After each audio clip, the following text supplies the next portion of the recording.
America হচ্ছে বিশ্বের সবথেকে উন্নত রাষ্ট্র। সেই সাথে আমেরিকার কাছে আছে বিশ্বের সবথেকে শক্তিশালী সামরিক বাহিনী। কিন্তু যদি বলা হয় কোন দেশের শত্রু সবথেকে বেশি, তাহলেও আমেরিকার নামটি চলে আসবে। সারা বছরই আমেরিকা কোথাও না কোথাও যুদ্ধে জড়িয়ে থাকে। আবার আমেরিকার প্রতিটি প্রেসিডেন্টই নতুন করে যুদ্ধ শুরু করে। তাই প্রতিনিয়ত আমেরিকার শত্রুর সংখ্যা বেড়ে চলেছে। তবে আমেরিকার এসব শত্রু কেউ কেউ আমেরিকায় পারমাণবিক হামলাসহ বড় ধরনের ক্ষতি করতে পারে। আবার এসব রাষ্ট্রের কারো কারো কাছে আমেরিকার পতনও ঘটতে পারে।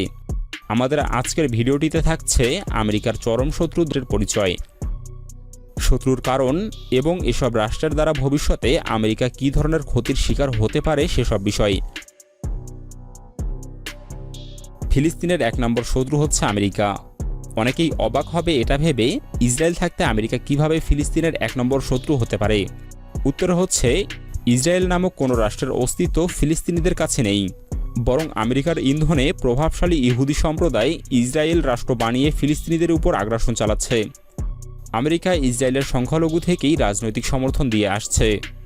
সবশেষ আমেরিকার প্রেসিডেন্ট ডোনাল্ড ট্রাম্প জেরুজালেমকে ইসরায়েলের রাজধানী বানিয়ে ফিলিস্তিনের মনে তীব্র ক্ষোভের জন্ম দিয়েছে। ট্রাম্প জেরুজালেমকে রাজধানী ঘোষণা করার পর ঘটনাটি স্পষ্ট করে ইসরায়েল কতটা আমেরিকার উপর নির্ভরশীল। রাজনৈতিক সমর্থন ছাড়াও ইসরায়েলকে আমেরিকা সামরিক সমর্থনও দিয়ে থাকে।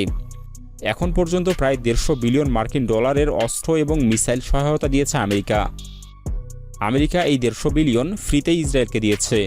আমেরিকার কাছে পাওয়া এসব অস্ত্র নিয়ে ফিলিস্তিনিদের উপর আগ্রাসন চালাচ্ছে ইসরায়েল। তবে ফিলিস্তিনের হামাস ইসরায়েল এবং আমেরিকার জন্য দুশ্চিন্তার কারণ হচ্ছে। এই মুহূর্তে আমেরিকার সবথেকে আলোচিত শত্রু হচ্ছে ইরান। একসময় ইরান আমেরিকার মিত্র থাকলেও ইসলামিক বিপ্লবের পর থেকে শত্রুতে পরিণত হয়। ইরান ইরাক যুদ্ধ লাগিয়ে ইরানকে পঙ্গু বানানোর চেষ্টাও করে। এতে ব্যর্থ হয়ে পারমাণবিক গবেষণাকে ইস্যু বানিয়ে ইরানের উপর দীর্ঘ অবরোধ আরোপ করে।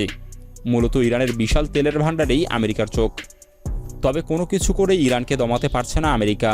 উল্টো ইরান সামরিক শক্তি এবং তথ্য প্রযুক্তিতে অনেক বেশি উন্নত করছে, যা বাধ্য করেছে যুক্তরাষ্ট্রকে সমঝোতা করতে। এই মুহূর্তে যদি কোনো দেশে পারমাণবিক হামলার ঘটনা ঘটে, তবে সেই দেশটি হবে আমেরিকা। আর যে দেশটি আমেরিকায় পারমাণবিক হামলা করবে সেটা হচ্ছে উত্তর কোরিয়া। কেননা আমেরিকা উত্তর কোরিয়াকে এমন এক জায়গায় নিয়ে গিয়েছে যে উত্তর কোরিয়ার কোনো কিছু হারানোর নেই। তাছাড়াও উত্তর কোরিয়া কোনো কিছুর পরোয়া করে না।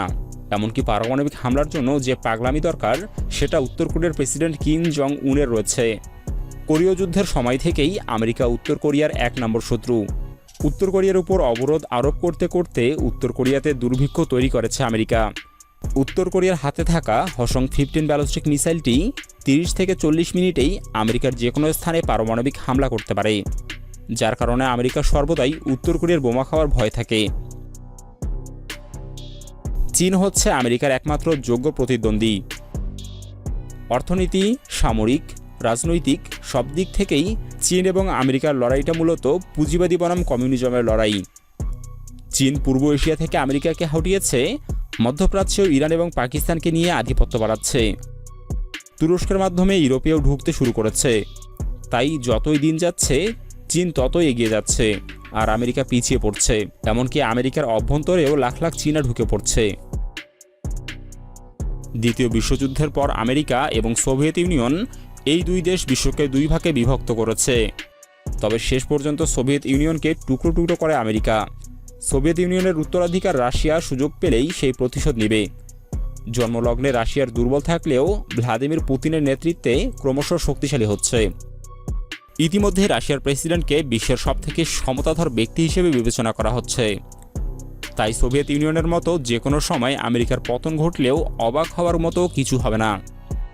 প্রিয় দর্শক, সব দিক থেকে সব অঞ্চলে শত্রু তৈরি করেছে আমেরিকা। এত শত্রু নিয়ে আমেরিকার ভবিষ্যৎ কোন দিকে যাচ্ছে? কোন শত্রুর হাতে আমেরিকার পতন হতে পারে?